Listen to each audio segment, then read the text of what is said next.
యేసు రక్షించును, యేసు స్వస్థపరచును. Hosanna hosanna సువార్త స్వస్థత సభ నిర్వహించు తేదీ 2025 జనవరి 17వ తేదీ శుక్రవారం రాత్రి 7 గంటలకు. నిర్వహించు స్థలం హోసన్న మందిర్ ప్రక్క స్థలంలో సొసైటీ బ్యాంక్ దగ్గర, ఆవులవారిపాలెం. వాక్యోపదేశకులు పాస్టర్ జాన్ వెస్లీ గారు. దేవుని వాక్యం రోజు భుజిస్తా ఉండాలి. ఎంతగైతే భుజిస్తూ ఉంటావో ఆ రుచిని నువ్వు చూస్తా ఉంటావు.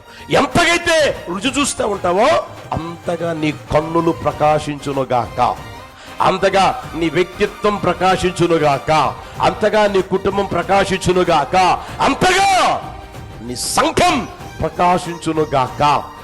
వాక్య పరిచర్య చేసి ప్రత్యేక